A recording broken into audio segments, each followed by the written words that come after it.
Ce programme vous est présenté en partenariat avec Historia et France Culture.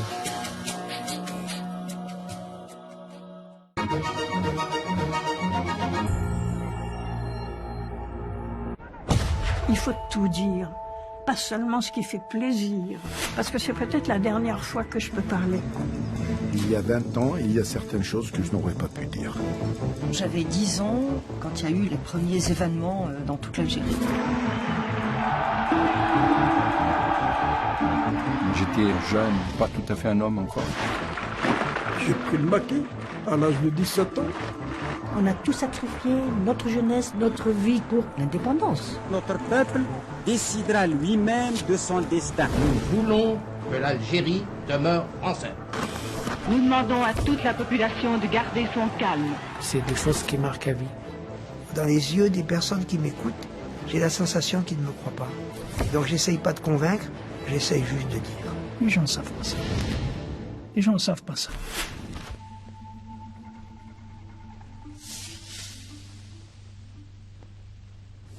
J'étais heureuse, c'était la fête, c'était la fête.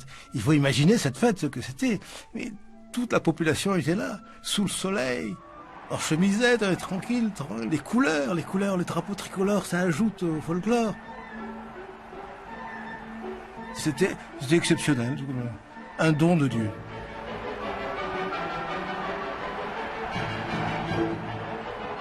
Nous, jeunes gens et jeunes filles, nous manifestons avec des petits rubans bleu, blanc, rouge que nous nous attachons autour du cou, de très fins petits rubans.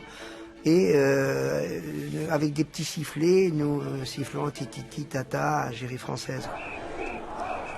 Et nous crions, on perd la voix, nous crions vive de Gaulle, vive de Gaulle, vive de Gaulle partout. Voilà 4 ans que la guerre durait sans qu'on en voie la fin. Mais d'un coup, les Français d'Algérie reprenaient espoir. Le général de Gaulle venait de former à Paris le dernier cabinet ministériel de la 4e République. Il allait gouverner par ordonnance pendant 6 mois, et son retour aux affaires, c'est en Algérie qu'il le mettait en scène. Je vous ai compris.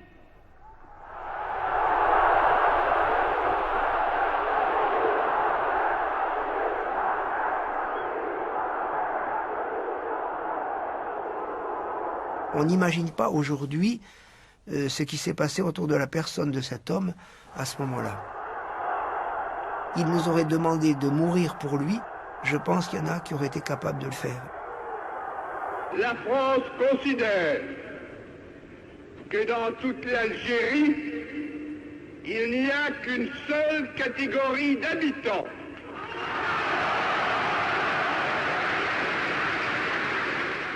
Il n'y a que des Français à part entière.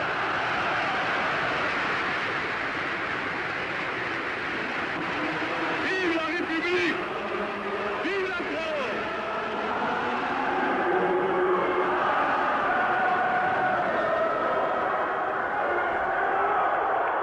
Et ensuite, donc, il arrive en caravelle, il survole la ville en caravelle. Tout le monde acclame la caravelle qui survole la ville. C'est une sorte de messe. Le général de Gaulle descend du ciel.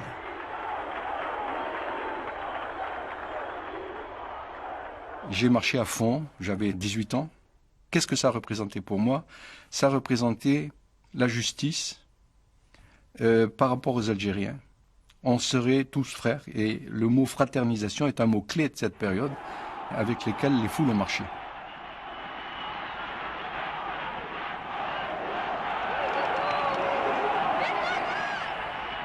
Dans l'armée, tout le monde n'était pas gaulliste de loin. Mais nous, les jeunes générations, de Gaulle, c'était le grand chef.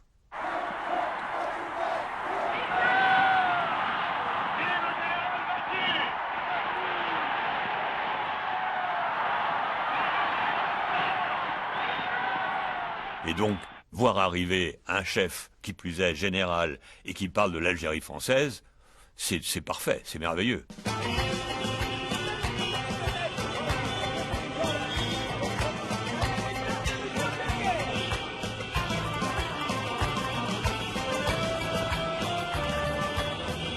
Avant de prendre des décisions, De Gaulle observe et s'informe. Sur le terrain, il laisse une grande liberté d'action à l'armée, ce qui satisfait pleinement le colonel du 3e régiment de parachutistes coloniaux, le très médiatique Marcel Bijard.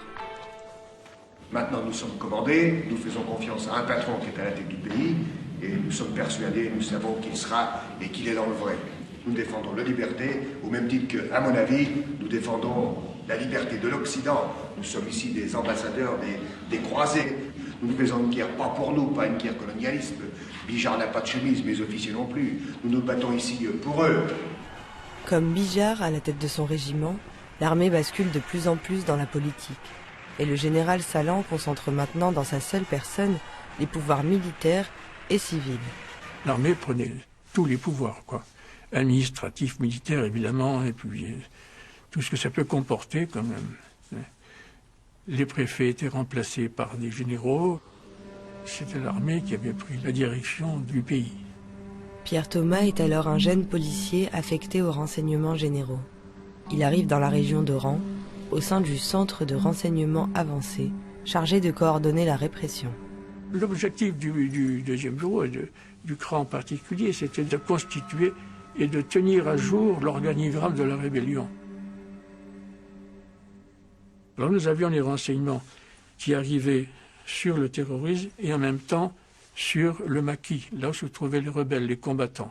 Deux choses tout à fait distinctes qu'il ne faut pas confondre, rebelles, combattants et terrorisme, ce qui n'a rien à voir. Alors on communiquait nos renseignements au colonel chef de secteur, au lieutenant-colonel, au commandant qui commandait le secteur en question, et lui pouvait monter une opération d'après les renseignements qu'on lui avait donnés. Voyez. Pendant qu'il laisse la main aux militaires en Algérie, De Gaulle se consacre à l'élaboration d'une nouvelle constitution. Fin septembre 1958, la question est posée aux Français. Oui ou non à une 5e République? Au nom de la France, je vous demande de répondre oui.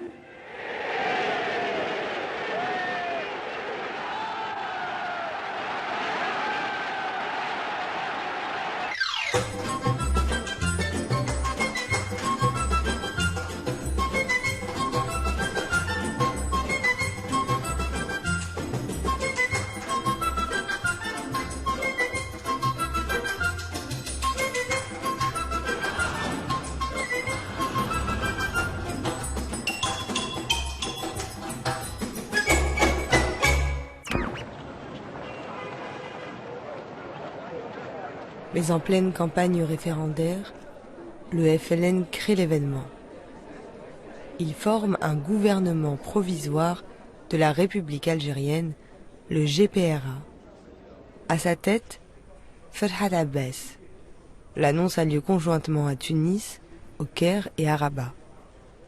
C'était une nécessité d'avoir un gouvernement provisoire. Il fallait passer à une étape supérieure. Et en créant le GPRA, c'était le parachèvement de l'action diplomatique et politique. Parce qu'il fallait que les Français discutent avec le FLN sur pied d'égalité. Il est traité à ce moment-là avec un État. Et non plus simplement avec une révolution armée. C'était l'État d'une révolution armée populaire en Algérie.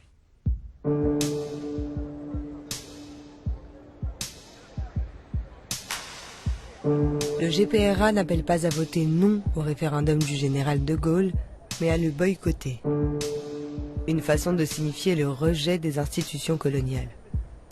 Mais l'armée française est réquisitionnée pour faire voter les gens, et la participation est massive. Pour la première fois dans le pays, chaque voix a la même valeur. Pour la première fois aussi, les femmes algériennes participent au vote. Alors les souvenirs que j'ai, c'est qu'après tout, on a affaire à une population qui ne sait pas qu'est-ce que c'est que voter, qui n'a jamais eu de carte d'identité. Et comme vous le savez, pour voter, il faut avoir une carte d'identité, il faut avoir un domicile. Et là, on a eu pendant quelques temps un travail de fourmi. Tu t'appelles comment? Je m'appelle Attel. Et t'es né quand? Je sais pas. Tout ça, c'était confus, donc il fallait qu'on donne un nom, il fallait qu'on donne une date de naissance, il fallait qu'on crée une carte d'identité. Alors le vote, c'est une mascarade. On allait chercher des habitants dans des secteurs éloignés en camion. Et pour les faire voter, il y avait un butin violet, un butin blanc. C'était pas anodin que le butin soit violet, parce que paraît-il que c'est une couleur qui n'est pas très appréciée. De ce fait, la plupart des gens qui votaient ont voté vite. Au lieu de les reconduire où ils venaient, on les a dit, maintenant vous pouvez rentrer chez eux. Dans ces pauvres bourgs, ils sont partis à pied jusque chez eux.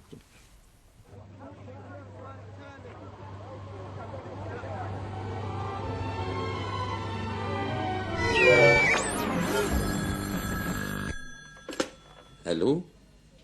Merci. Et nous allons immédiatement passer l'antenne au ministère de l'Intérieur. Eh bien, nous avons reçu les résultats définitifs de 10 départements algériens. On peut dire qu'il y a eu, en moyenne, 96% de oui. Nous sommes en mesure maintenant de vous donner les résultats définitifs pour la métropole. Eh bien, le pourcentage des oui s'établit à 79,25% et celui des non à 20,75%. Le premier président de la Ve République est maintenant doté de moyens efficaces pour mener sa politique. Il veut moderniser l'Algérie. À Nouvelle République, Nouvelle Algérie. Comment pensez-vous que les choses vont se passer maintenant là-bas? Que les musulmans ont accepté à une si forte majorité? Naturellement, je ne suis pas prophète, surtout, n'essayez pas de me faire des prophéties.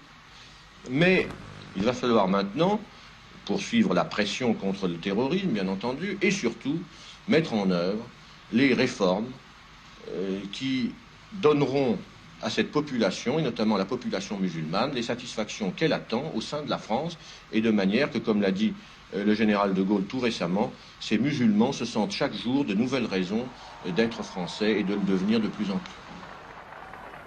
Cela veut dire que l'Algérie tout entière doit avoir sa part de ce que la civilisation moderne peut et doit apporter aux hommes en fait de bien-être et de dignité. Planification, investissement, chantier. La propagande française exalte la naissance de cette nouvelle Algérie. Pétrole, gaz, barrages hydroélectriques, pipelines. Toutes les énergies sont mises à contribution. L'industrie doit créer 400 000 emplois d'un coup. Bientôt, tous les enfants iront à l'école. Bientôt, on lancera la redistribution et l'irrigation des terres agricoles. Question centrale dans ce pays très rural. En attendant, 200 000 logements sortent de terre afin de remplacer les bidonvilles où s'entassent des milliers d'Algériens qui ont fui les campagnes dévastées par la guerre. Et donc on arrive dans cette cité qui venait vraiment d'être construite. J'avais, je sais pas, peut-être 6 ans. Je me souviens que quand on est arrivé, de l'autre côté de la route, il y avait des vignes. Il y avait des vignes qui vont par la suite être rasées pour construire d'autres immeubles.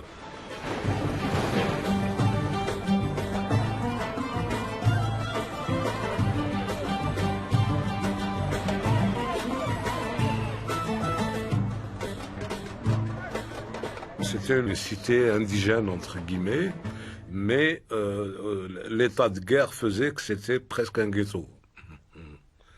On sortait pas beaucoup du quartier parce que les entrées et sorties étaient contrôlées, etc. Je veux dire, c'était, on sortait quasiment pas du quartier.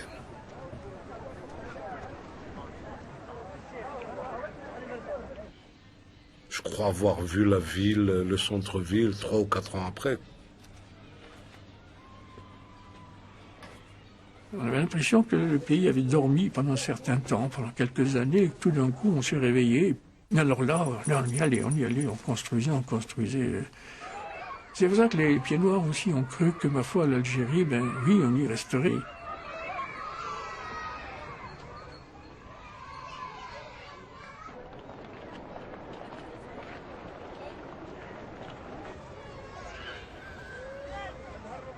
On insistait pour beaucoup de fonctionnaires français viennent s'installer en Algérie. On voulait croire encore à cette Algérie tout à la fois moderne et française. Les désastres de la guerre allaient se dissoudre dans les promesses d'une nouvelle donne.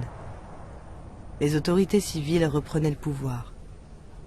De nouveaux représentants du corps préfectoral arrivaient sur place, tel Jean-Marie Robert.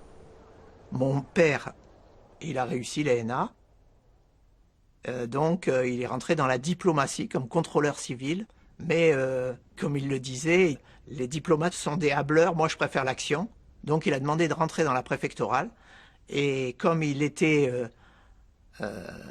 subjugué sûrement par De Gaulle, quand en 1958 De Gaulle a pris le pouvoir, il a demandé de rentrer dans la préfectorale en Algérie comme sous-préfet d'Akbou.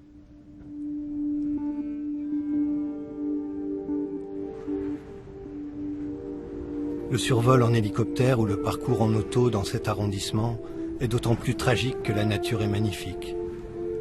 Toutes les écoles, les postes, les mairies brûlées, les poteaux abattus, un village sur 2 ou peut-être plus abandonné ou détruit. Ici, 10 hommes tombés dans une embuscade. Ici, 2. Ici, 5.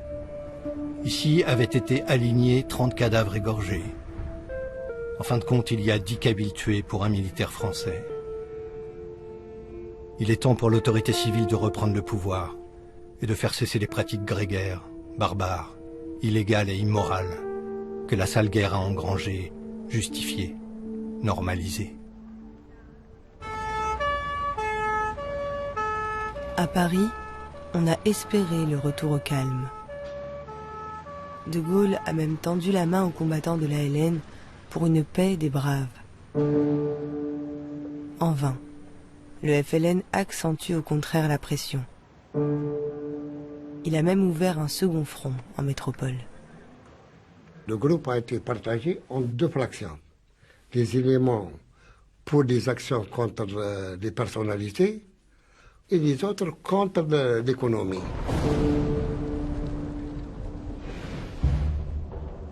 « 283 attentats le jour même, à commencer par Moripian.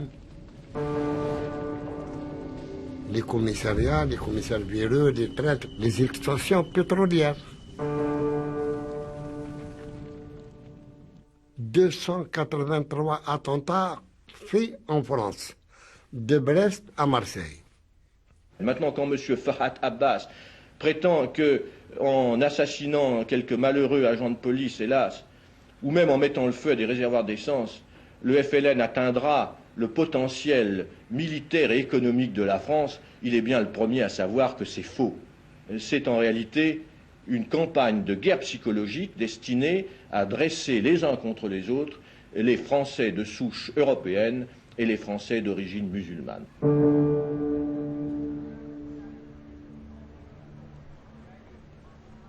Quelques jours à peine après cette interview, Jacques Soustelle, l'ancien gouverneur général d'Algérie, est lui-même la cible d'un attentat. On était des 6, tous les matins, on se pointait devant chez lui. Pourquoi lui? Parce qu'il était gouverneur général, il a fait beaucoup de mal à l'Algérie, il était ministre de l'Information, c'était une personnalité qu'il fallait abattre. Et de là, on nous a arrêtés. Les deux éléments qui ont été arrêtés sur place, c'était Mouloud Dorari et Cherrouk. Et moi, on m'a arrêté 15 jours après. L'appareil de répression réactive certaines de ces bonnes vieilles méthodes. 4 camps d'internement sont spécialement créés en métropole.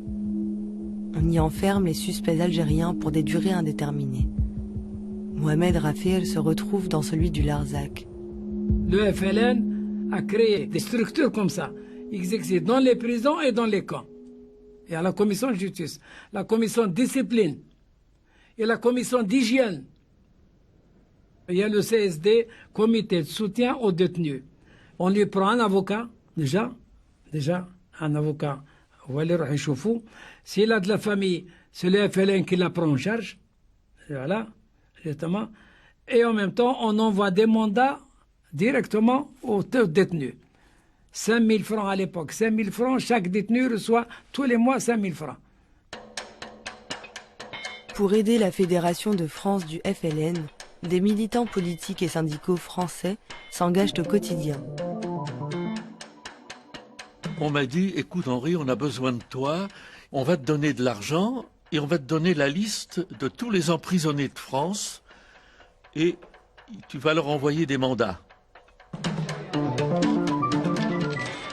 Il fallait donc trouver des gens qui, dans toute la région parisienne, allaient pouvoir aller de bureau de poste en bureau de poste avec une liste. Alors je remettais une somme d'argent et puis une liste. Et tu l'envoies de tel bureau de poste.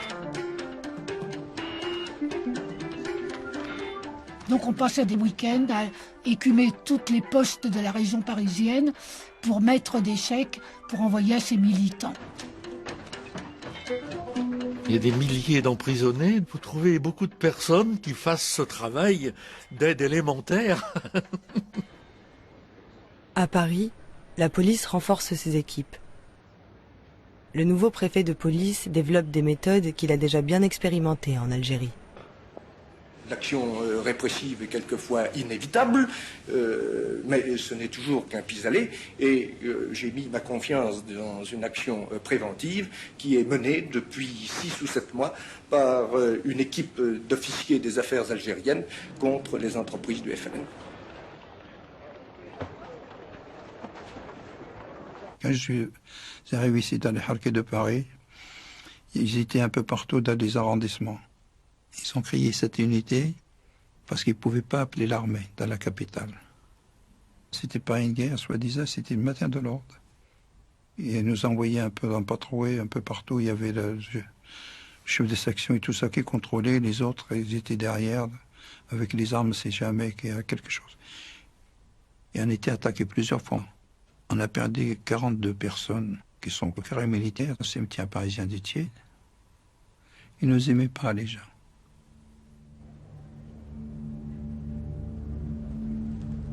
Ils avaient des techniques très spéciales, la police. Je me suis fait avoir, ils m'ont dit, vous voulez une cigarette. Et donc, ils vous donnaient des cigarettes papier maïs.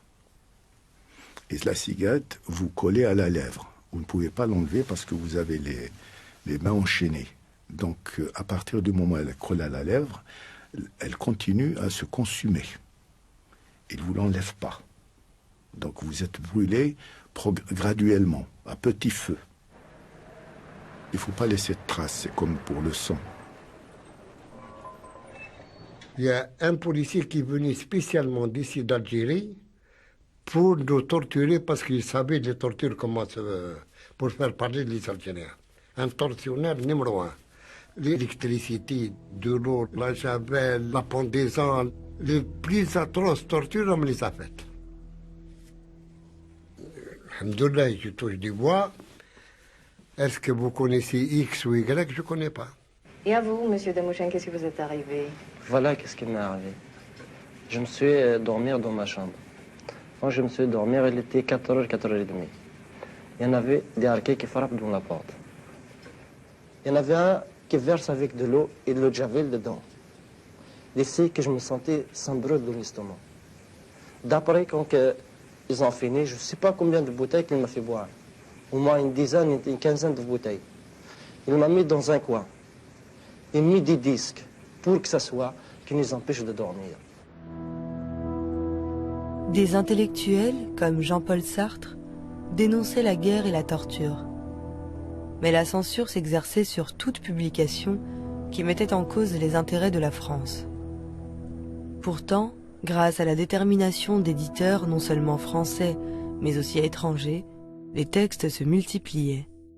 Nous avons commencé à éditer ces livres après la mesure de saisie contre le livre d'Henri Alleg, La Question, qui dénonce la torture en Algérie. Nous avons édité La Gangrène, qui dénonce la torture en France.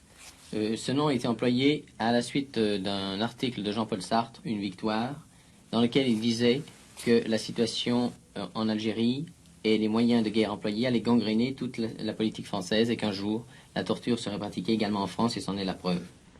La différence entre les violences de la guerre d'Algérie et celle de la Gestapo, c'est que celle de la Gestapo, on a attendu la fin de la guerre pour le savoir, tandis que les violences algériennes, on a protesté tout de suite.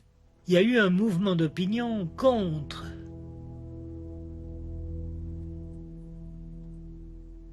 La torture a été évidemment un grand levier de la conscience. Quand on lisait les tortures sur l'électricité ou la baignoire, infligées par les paras, par exemple, bon, on était révoltés, révulsés. Oui. Les Français font ça aussi. Oui, voilà. Ouais. On n'est pas mieux que les autres. Hein. Même si son honneur était mis en cause, l'armée française continuait d'écraser l'ennemi.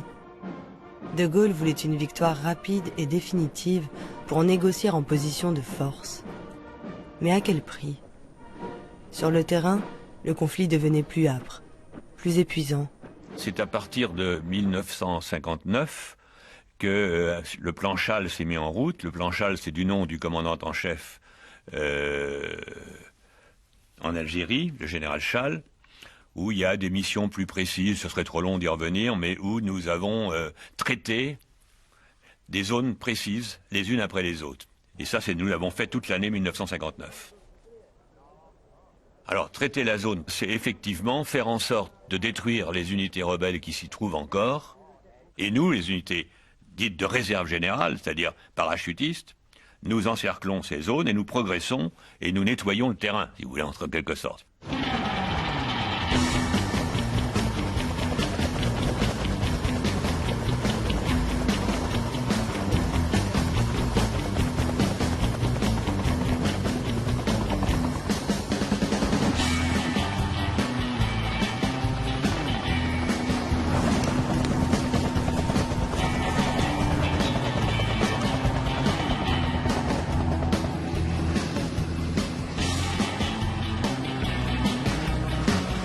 Le ratissage consiste à déployer un régiment, 2 régiments, sur quelques kilomètres et à ratisser, pour ainsi dire, les rebelles sur lesquels on peut tomber. Marcher 10-12 heures par jour, jusqu'à épuisement. Marcher avec les yeux fermés quelque part pour récupérer.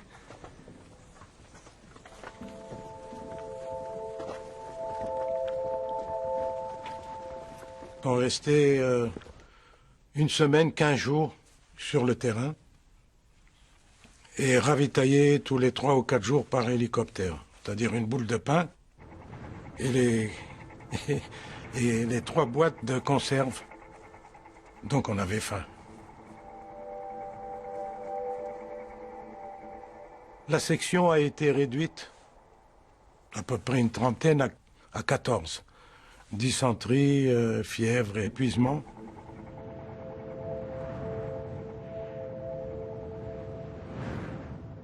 C'était quand même dur, très dur. Très souvent, il gelait là-haut dans la montagne tellement, et nous avons également plusieurs fois eu de la neige.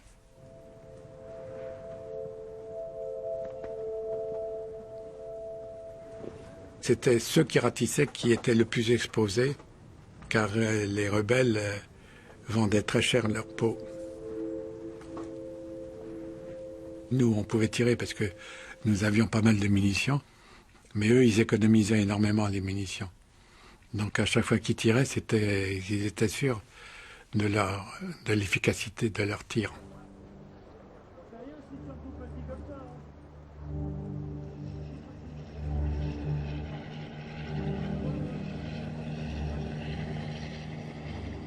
احنا في هذيك والبر والدنيا وكذا والزرع هكذا وما حتى لهم مشاو اضرب حتى خلينا ما قدامنا هاك دخلوا روس قدامنا انت ما كاش يا ابني هما لحقوا بينا احنا نطيحوا عليهم دف اللور ما يقدر وقدام ما يفاصي اللور راهو ميت وقدام ميت الحاصل فيها واحد يقولوا عمر فقنون مسكين رب ما عرف مات خويا ولا موجود هذاك القاوري لابد ترانسميسيون ولا في الماط ولا في الكول عمار يسخر روحه ميت جاينا احنا الحزام هو جاينا احنا الحزام وهو ناض معاه وعمار عنده الماط فيدا يقفوا يخلصوا برا فقلت قلت له نحن ترانسميسيون ونحن السلاح وجا.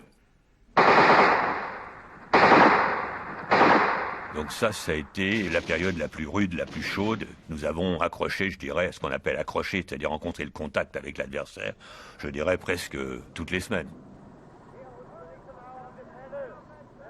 Et la différence, c'est qu'ils ne disposaient pas de l'aviation ni d'hélicoptères.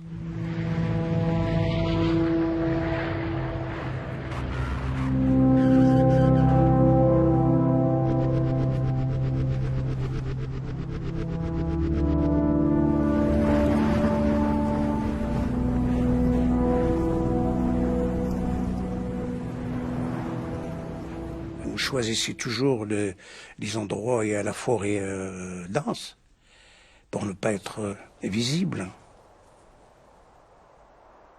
هذيك ديريها كيما هاك لا تكون الطياره فايته عليك ويل فو با بوجي فو با مونطري لي دوا لي مان تاوعك صاي ولا كنتي في وسط الشجره عنقي الشجره ودرقي القويم تاوعك. Pratiquement H24, il y a des hélicoptères et quand ils voient quelque chose qui a un doute, ils téléphonent aux avions et ils bombardent. Les T6 étaient très efficaces. C'est un avion à hélice de la guerre de 40 qui volait très bas et qui volait lentement.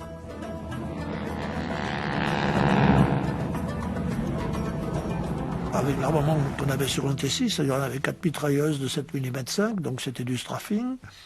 On avait des petites bombes de 25 kg, donc c'était du bombardement. On avait ce qu'on appelait des rocket snacks, c'était un panier dans lequel il y avait des petits obus de grosso modo de 20 mm. Et puis des roquettes, 4 je crois ou 6.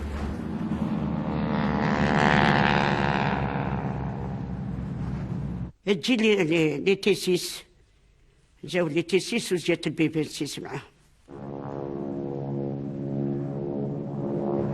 هي احنا قاعدين هكا حتى اللي نسمعوا بومباردات احنا دوك ولا الحياة الشعب هارب الزوايل هاربين احنا المجاهدين كذلك معاهم.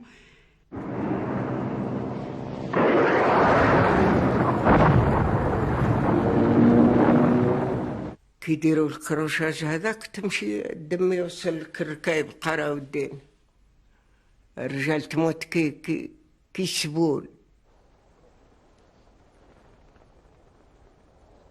طيارات يخبطوا اللوط يقولوا بصح انت وين حنا يعطي الحجرات صدروا ساعات يمنعوا.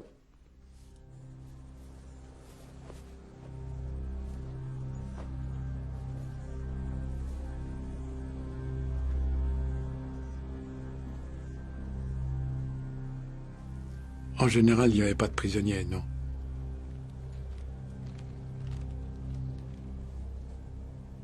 Les gens étaient très fanatisés, à tout niveau, que ce soit au niveau supérieur, des colonels commandant les régiments, et également au niveau des chefs de section et des sous-officiers. C'était devenu un jeu entre eux. Ils voulaient que leur régiment fasse un maximum de morts du côté des rebelles.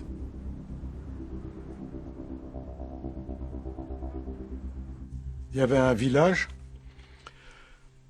dans lequel le commandant de compagnie est tombé en embuscade. Il a ramassé une balle dans la jambe. Et on nous réveille, allez hop là, tout le monde au village là-bas. Et alors on nous a emmenés en camion en quelques minutes. On a investi le village. Quand elles voyaient arriver les soldats français, toutes les femmes se réunissaient dans une mechta, les unes contre les autres. Mais mes collègues arrachaient quelques-unes des plus avenantes pour satisfaire leurs besoins. J'avoue, je n'ai jamais violé une femme.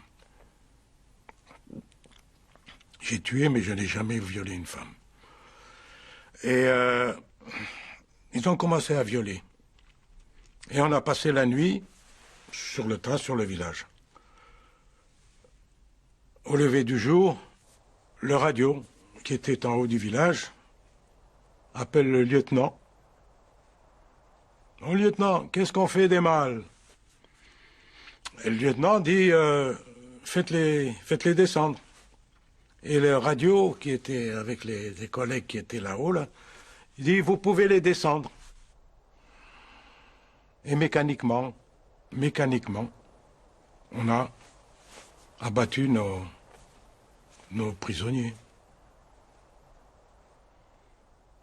Et là, j'ai ressenti vraiment quelque chose un dégoût.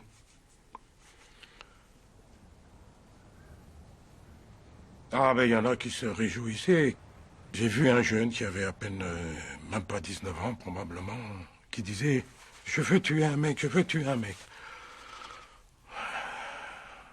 Il voulait tuer un homme pour être un homme, semble-t-il.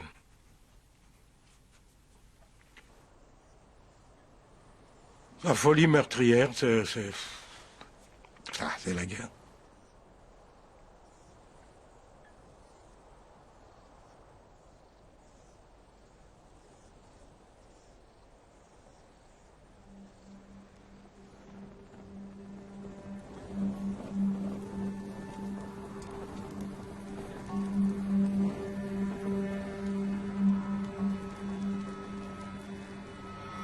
Et puis j'ai vu des forêts, alors là, mais ça c'était le napalm. Complètement pétrifié, des montagnes, des forêts entières pétrifiées par le napalm.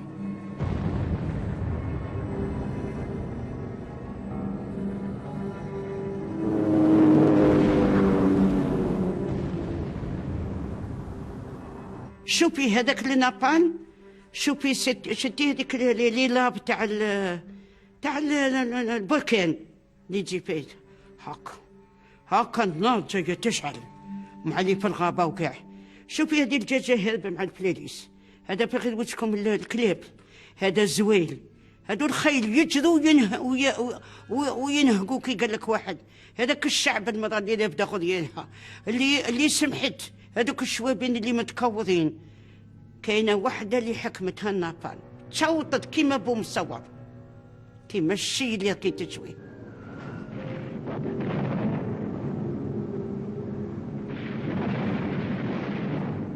الفايدة واش ديري انتيا؟ هذاك الجندي تاعك انتيا كان تحارق بالنار هذه واش ديري له؟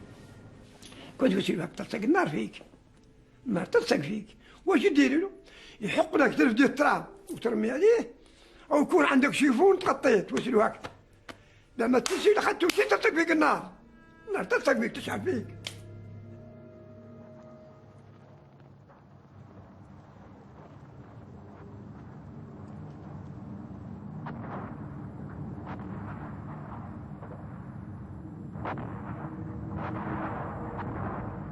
Et donc, petit à petit, ce planchal, une espèce de rouleau compresseur, a fini par éliminer toutes les bandes importantes qui demeuraient, il n'en restait pratiquement plus.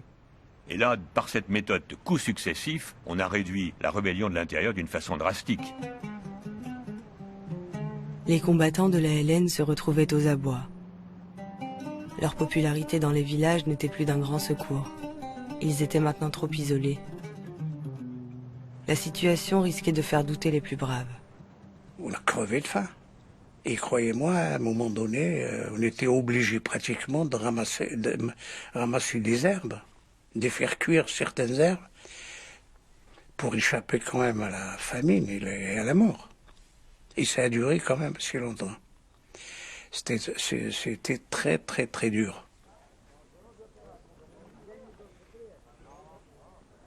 ناكلوا هذاك الريحان الشلمون تاع الضر والدنيا 15 20 يوم والبوطوغاز ما تنحيش شهر وشهرين. كي تنحي البوطوغاز هذا كرايك وكرايك والابيض كيما هذا والباع نداوه احنا نداوه بالريحان هذا الشلمون هذا تاع الشلمون هذا. اما عندنا هذا الله بن ربي يرحمه يقول لك نحى البوطوغاز هذاك ورشه وبالماء وديري الشلمون هذاك طري ودخليه هنا داخل ولبسيه سبحان ربنا يمنع يتبغى يصير بلاص. الدود المجاهد الدود ياكل الدود لا هذه ولا ذيك الدود المجاهد الدود هذا الحرف هاك. Dans la Wilaya 3, un responsable politique adresse une lettre désespérée au GPRA, le gouvernement provisoire de la République algérienne. Qu'attendez-vous pour venir au secours de l'intérieur? Il est trop tard, en toute franchise. Nous avons perdu nos compagnies, nos bataillons, et ne comptons plus sur personne, car nous avons tellement attendu, tellement espéré, que nous avons fini par désespérer. Mars 1959. Amirouche, le commandant de la Wilaya 3, était parti en Tunisie plaider la cause des maquis auprès de ses dirigeants politiques. Mais il avait été tué dans une embuscade. Au début, on ne croyait pas. L'ennemi a l'habitude d'annoncer de fausses nouvelles comme ça. On a toujours pensé que les balles ennemies ne tueraient jamais Amirouche, parce qu'Amirouche, il avait le flair de l'ennemi. Il connaissait toute la région. C'était une figure nationale.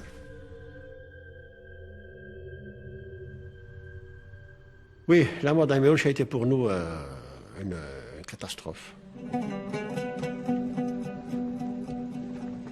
Amirouche était un héros légendaire. Mais il était aussi le grand ordonnateur de purges sanglantes dans les rangs de l'ALN. Ces règlements de compte avaient en fait été provoqués par les services de renseignement français. Ils avaient infiltré et manipulé avec succès leur adversaire.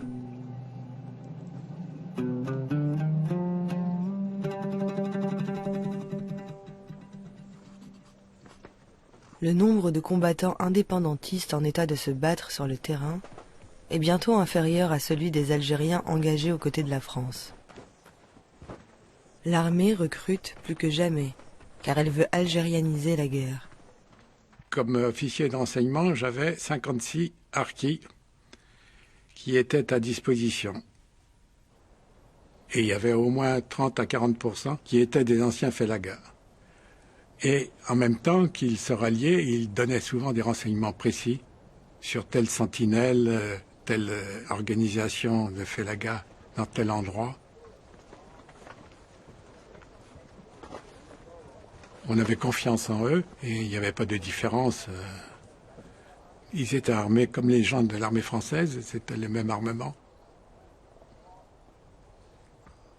Ils étaient même, à la limite, un peu trop violents vis-à-vis de leur population, de leur population d'origine. Souvent, ces gens ont rejoint l'armée française à cause des insuffisances même politiques de l'ALN. Il y a eu beaucoup de désertions à l'intérieur de l'ALN. Mais attention, ceux qui ont fait le plus de mal à l'ALN, c'était pas le gars qui faisait une petite patrouille avec un fusil de chasse. C'était le gars qui avait rejoint les commandos de chasse. Les commandos de chasse, ce sont des commandos à moitié de harkis et à moitié de rebelles retournés à qui était donné le marché, soit tu nous suis, soit une balle dans la tête, puis c'est tout. Et le gars a servi la France sur ces bases-là.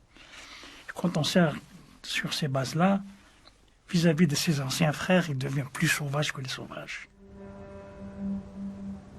Parmi ces groupes de ralliés algériens particulièrement brutaux et cruels, il y a un commando devenu célèbre, le commando Georges. Il n'y a pas de doute, la guerre pour eux c'est la misère. La misère énorme, la misère dans les douars, la misère partout, quoi. Le felous qui vient, qui prélève 1000 balles, le soldat français qui fait pas gaffe, qui vient, qui leur pique 3-4 moutons, c'est une éternelle histoire, on n'y peut rien, c'est comme ça. Ah, je vais vous en présenter un, Tigre Khalifa, le gars de la Katiba 3. Katiba 3 a pris la veille au soir sur le champ de bataille, le lendemain matin, on lui change l'arme, on change la tenue en avant. Il y avait plus d'injustice au maquis. Il y avait plus de misère au maquis. Et c'était nous-mêmes la misère. C'était nous-mêmes la misère de l'Algérie.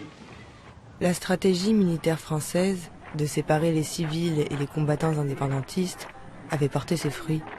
Le maquis était épuisé. Pour simplifier la pensée militaire, la question avait été de dire, comme les terroristes vivent dans la population comme des poissons dans l'eau, on n'a qu'à enlever l'eau et le poisson mourra. Donc, on a retiré de bled tous les villages dans lesquels les FEL allaient se nourrir, allaient recruter, allaient faire la propagande, et on les a concentrés. Et on les a plus ou moins enfermés, dans des centres de regroupement, et l'Algérie s'est vidée. Et c'est vidé. Et c'est vidé. Le camp de regroupement, contrairement à ce que dit un certain discours militant primaire algérien, c'était pas un camp de concentration pour tuer les Algériens. C'était pas un club med non plus. C'était un des éléments constitutifs d'un plan de guerre anti-insurrectionnel, dont l'enjeu c'était la population.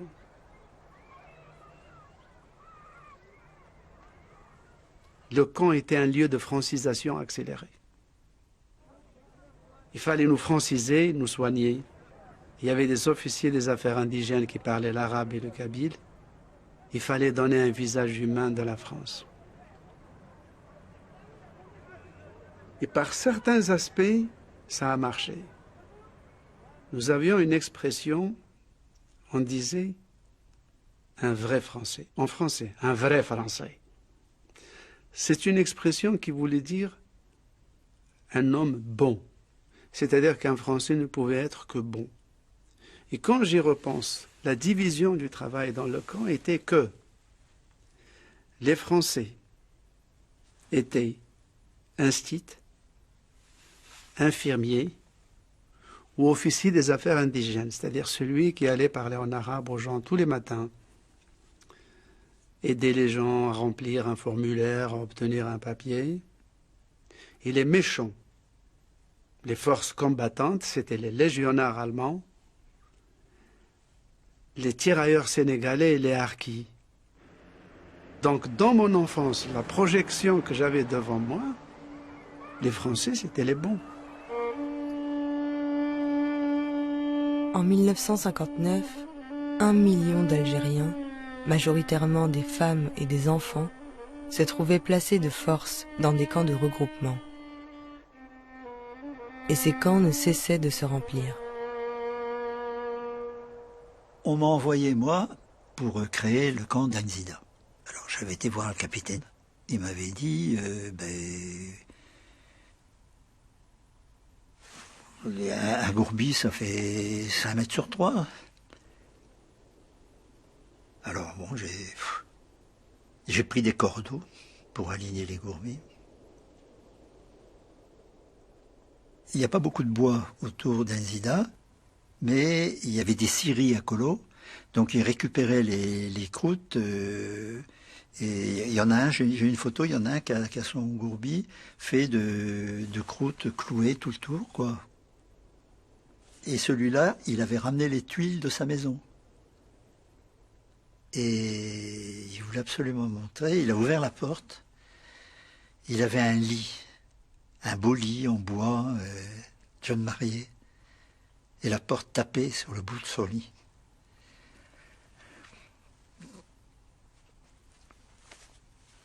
Voilà mes gourbis.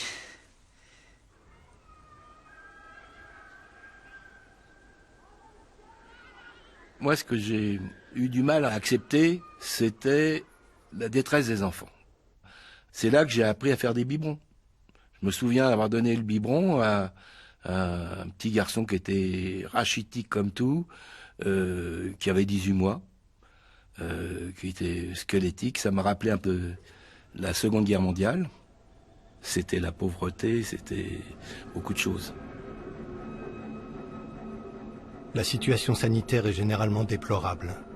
Aucune statistique de mortalité n'est évidemment disponible. Toutefois, certaines constatations ont été faites. Dans un village où 900 enfants ont été recensés, dans la vallée de la Soumam, il en meurt près d'1 par jour. Un village de Loire-Sénis rassemble 1100 personnes, dont près de 600 enfants. Il en est mort un de 2 ans, au passage de l'enquêteur. L'officier Sass argua que c'était le 3e en 4 jours. Malgré le scandale provoqué par ce rapport, la France poursuit sa stratégie. Bientôt, 1/4 de la population algérienne vit regroupée dans des camps. D'immenses zones géographiques sont désertées, vidées de leurs habitants. Les beaux paysages coloniaux des cartes postales de jadis sont maintenant sous entière surveillance militaire. Était-ce cela, arrivé en position de force aux négociations? Do you see any end to the situation in Algeria? Well, yes, as you know, as General de Gaulle said not long ago, the end is in view. I can't tell you if it is a matter of weeks or months, but there is no doubt that the FLN, as they call themselves, are slipping rapidly. You're more optimistic now than when you were minister resident in Algeria? Oh, certainly.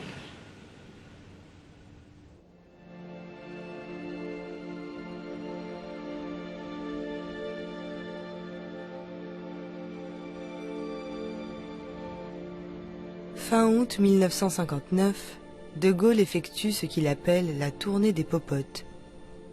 Il inspecte des unités de l'armée française sur les zones d'opération. Avec satisfaction. L'Algérie semble sous contrôle. Les frontières sont hermétiques et les indépendantistes affaiblis. On allait pouvoir préparer l'avenir.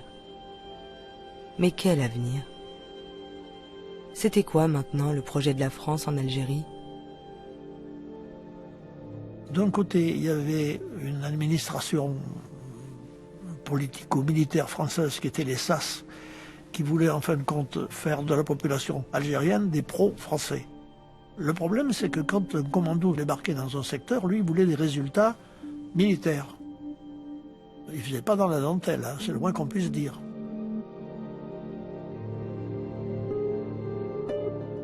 Là, on s'est aperçu qu'il allait y avoir un problème, qu'on gagnait militairement, puis qu'on perdait peut-être psychologiquement.